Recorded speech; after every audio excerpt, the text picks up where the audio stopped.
What's up, you guys? My name is Danielle Hallan, and I'm back with another true crime video. And today, we are speaking about a very, very recent case that you guys need to know about.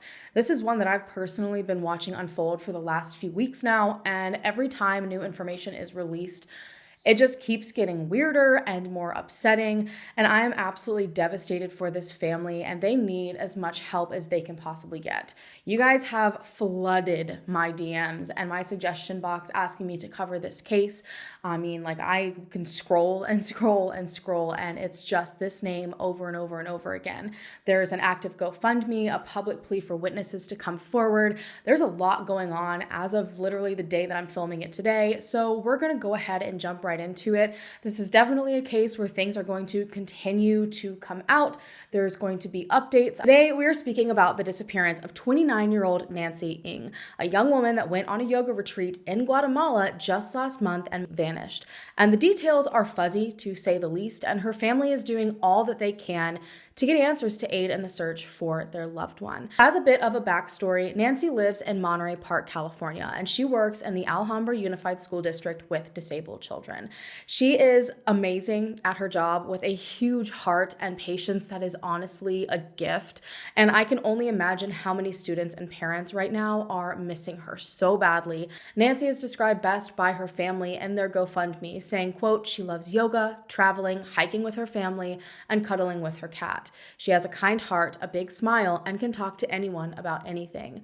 Nancy is the kind of person that's always doing something. I even accidentally stumbled across a video that was uploaded 2 years ago of footage of her going skydiving. She just seems to have so much fun, always trying to have a good time.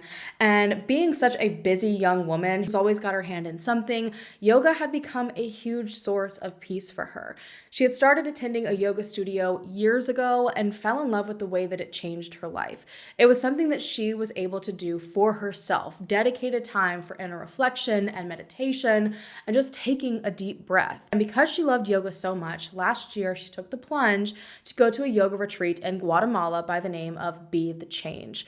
It seemed like a great experience for her by all accounts. The locations are typically beautiful. You get to experience a lot of amazing things, meet like-minded people, and Lake Atitlan in Guatemala, where this retreat is held, definitely does not disappoint. It is beautiful. So when she noticed that there would be another retreat this year in the same place with the same host, she knew that she didn't want to miss it. And so on October 12th, just days prior to leaving, Nancy spent the evening with her family to celebrate birthdays. They had a great dinner, and then she excitedly headed home to prepare for her trip, none of them having any idea at all what was about to unfold. And on October 14th, Nancy boarded a flight to Guatemala for the 7-day retreat. When she arrived at the resort on the shores of Lake Atitlan, she reached out to her family first and foremost to wish her brother a happy birthday and to let them know that she had arrived safe and sound. And she told them that she would be disconnecting from her phone to get the most out of the experience. And this is the last time that her family has heard from her. Nancy was supposed to fly back home to Monterey Park on October 22nd, but before that could even happen, her father received an oddly cryptic phone call. While I don't know who exactly called the Ng family or what day this specifically happened, I do know that it was someone from the retreat, and they told her family something about Nancy not coming back, but didn't give any context whatsoever about what they meant. All the call really did was cause extreme alarm. It gave no answers, no one knew what was going on, and so her father notified the entire family that something felt wrong, so they called this person back to clarify and were told that Nancy had gone in the water at Lake Atitlan during her trip. No one's been able to locate her since. This was all her family got. They didn't know what any of this meant, if Nancy was in danger, what did this person mean exactly by she went in the water, and was anyone even searching for her? It was just a whole bunch of questions right off the get-go, and unfortunately, so much of these questions, if not all of them, have gone unanswered, even weeks later. But between the Guatemalan investigation that ensued, the family's hired search teams, and the few retreat members that did in fact reach out eventually, this is what has been pieced together so far. So apparently sometime on the morning of October 19th, a few days into the retreat, retreat, Nancy and the other retreat participants headed off for a group activity on Lake Hallan. These different retreats usually have daily itineraries. A lot of it is usually yoga, obviously, but they do other like group building activities and just some fun things to switch things up and enjoy wherever this retreat is being held at. And so this particular morning, they plan to rent kayaks to spend a few hours exploring the lake.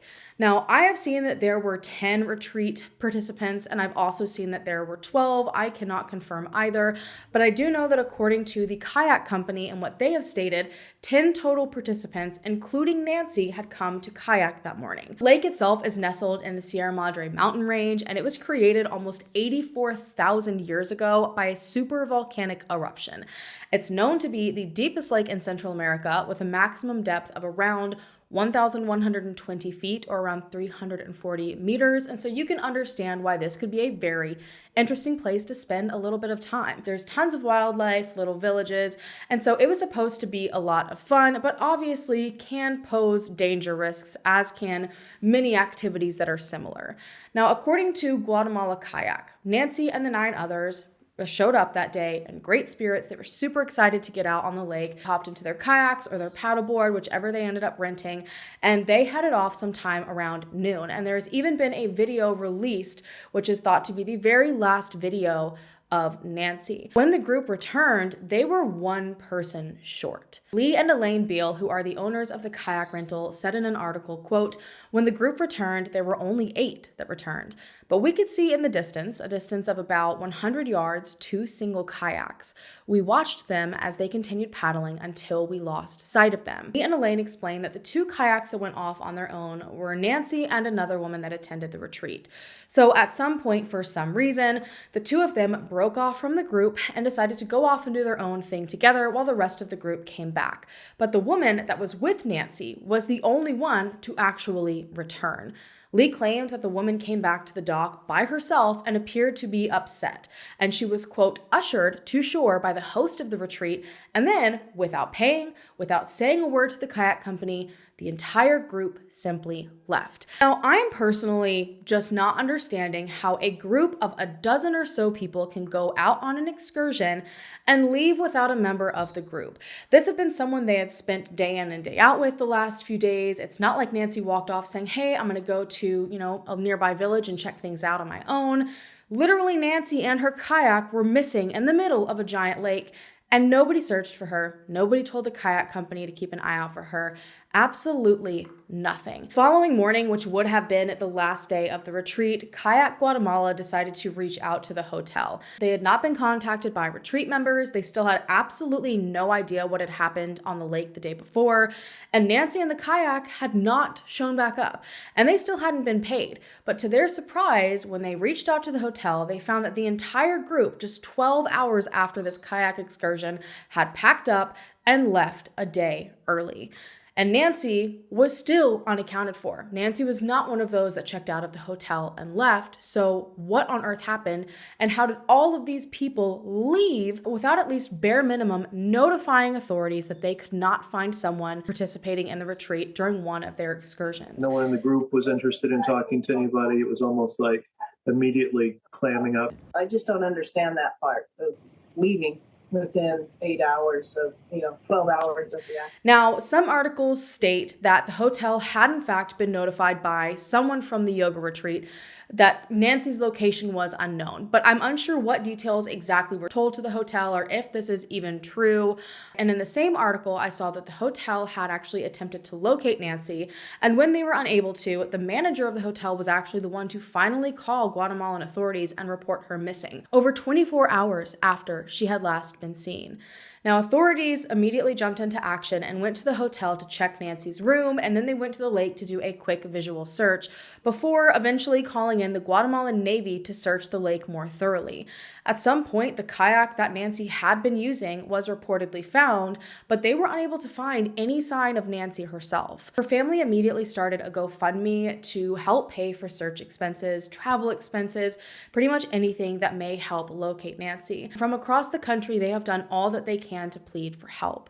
According to the family's GoFundMe update on October 21st, both sides of the lake had been searched by helicopter, and they were utilizing all the wind and the current patterns to try and find the most likely place that she would have been.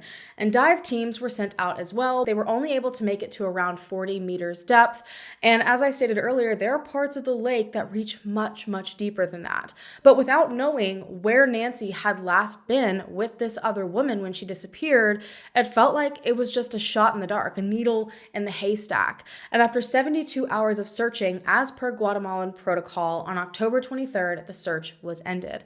The family would be on their own in regards to searching from here on out.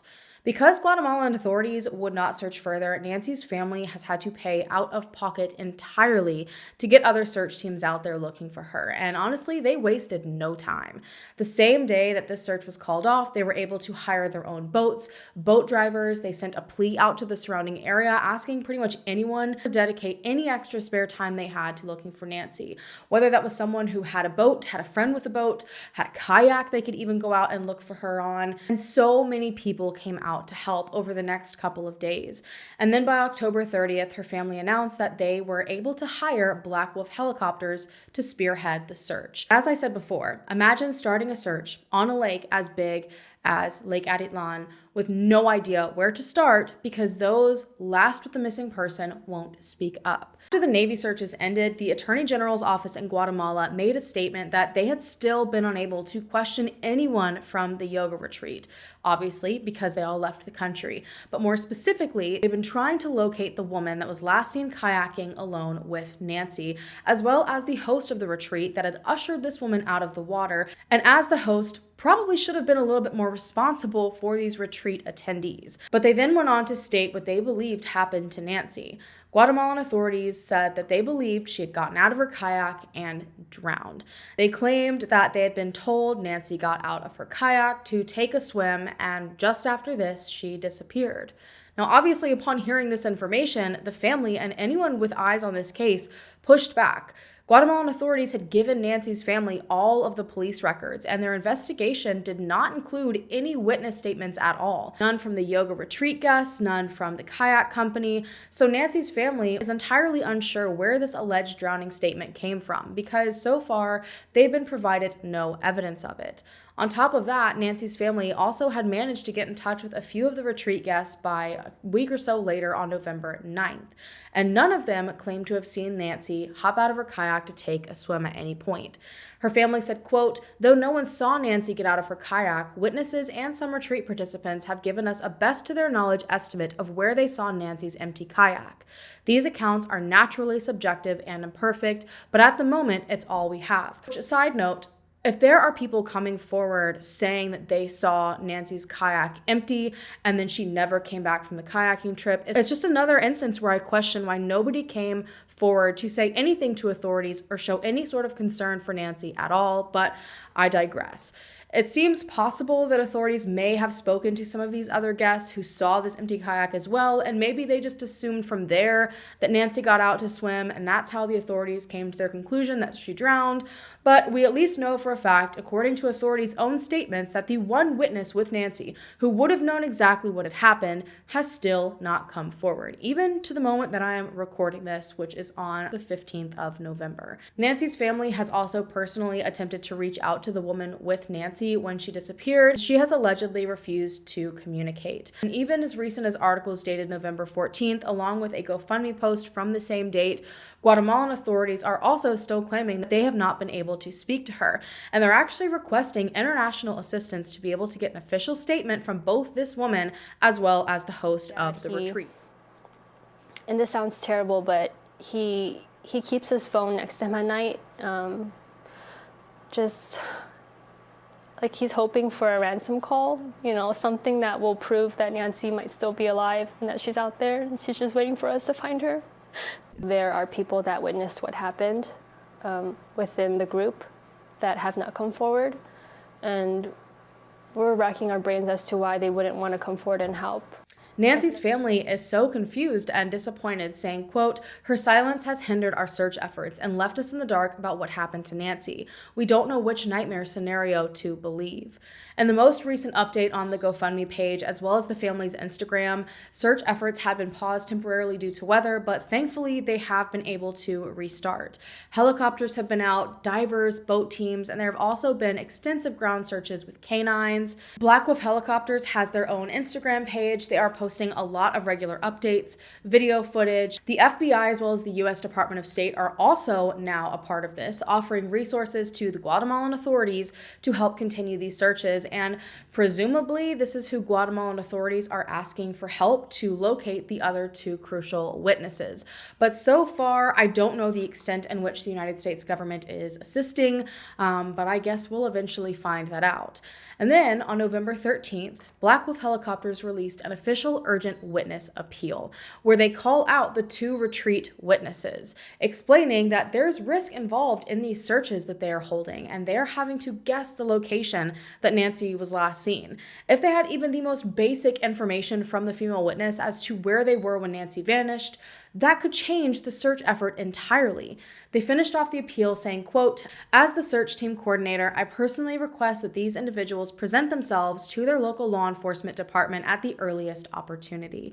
And then on the 14th, there was another press release. The search team stated at this point that they had searched 95% of this lake, desperately searching for signs of Nancy, and not a single sign of her has been found. And in this release, the names of the two individuals were revealed. Now, I'm not personally releasing them because authorities themselves have not. And so that becomes a legal challenge for me. But what I will say is that they're openly listed on Black Wolf Helicopters Instagram, and it turns out that the woman that was last seen with Nancy when she disappeared is an attorney and a public defender in San Bernardino County. Now, it was bad enough knowing that the last person with Nancy is refusing to tell authorities or her family what happened in order to find her. Now, knowing that this person is in a position of power and her job is to defend the people, and knowing that she's actively being looked for by the Guatemalan government and in turn our government, and she's also a government employee, is just mind-blowing.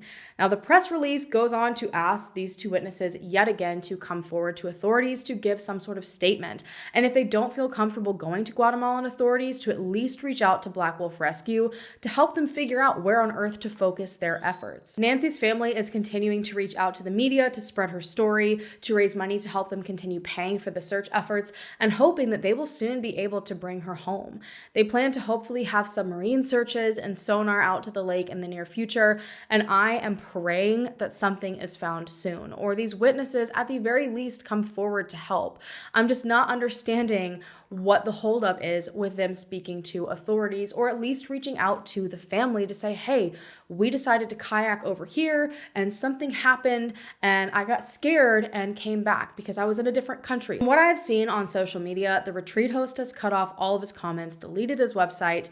Even the place that he works for has cut off all of their commenting because, as I'm sure you can imagine, when their names were publicly reported by the search company, a lot of people went and started asking a lot of questions, tagging a lot of people saying, hey, the government's literally looking for you. Where are you? And allegedly, the retreat host has even responded to some of the content created around this case, with his friends coming in his defense. And all I have to say to that is, why don't you take that effort and put it into getting in contact with authorities that are looking for you, or Nancy's family that are desperately looking for her, instead of wasting time in comment sections? I'm not at all understanding the disconnect here at all. A woman is missing, literally vanished in the middle of a lake. And there were clearly witnesses to that. And just to be clear, I am not at all suggesting something nefarious happened, that there's some crazy plan that 9 members were all in on. There's a lot of absolutely wild theories out there. I am simply saying that people have information, and for whatever unknown reason, they are not sharing it. And since the moment that Nancy vanished, it has been a chain of bad choices. And I think now is probably a good time to stop making those bad choices, because this family just wants to bring Nancy home. They just want to understand what happened. They just want to know where to search. It is so drastically affecting all of these search teams. Dozens of people are out there working every single day, some of them volunteering their time for nothing, putting themselves in risky, scary situations to try to look for this young woman, and knowing that there's at least one, if not two people out there know the location she was last seen, and they're just so willing to watch all of these people. I without a doubt believe that there will be more information coming out soon. It seems to be a daily thing. The search team updates regularly on their Instagram. Nancy's family updates regularly on the GoFundMe and their Instagram. So please take a moment to follow, to show them some support, offer kind words of encouragement. Not every theory you have, please at least save that for Reddit if you have to say it at all. And if you are able, donate to the GoFundMe to directly help assist in searches to find Nancy.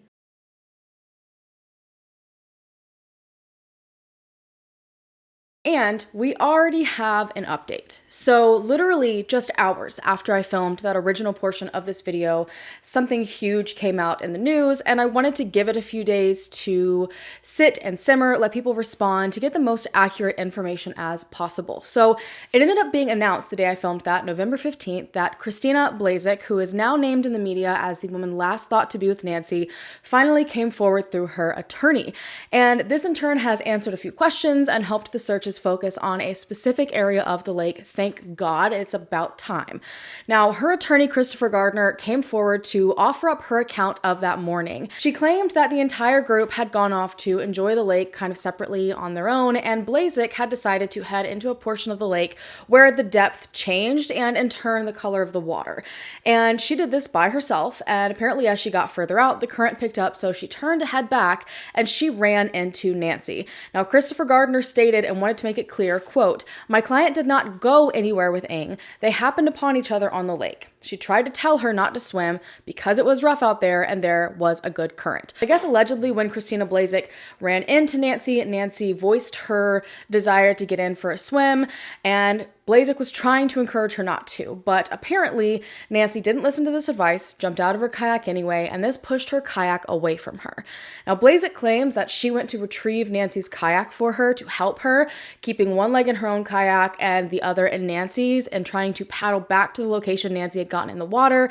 At some point, she actually did get close to Nancy to get her kayak, but the kayak somehow slipped out of her grip, and so she had to chase it down for a second time. But this time, when she came back to where Nancy last was, Nancy was nowhere to be seen. Now, attorney Christopher Gardner claims that a distress call was in fact sent out. And this is something that I had seen in a few different articles, and I was trying to figure out where that information was coming from. And I'm not entirely sure what exactly that means, because to my knowledge, the kayak company wasn't alerted there was some sort of incident. Neither were the police initially, which is up for debate at the moment.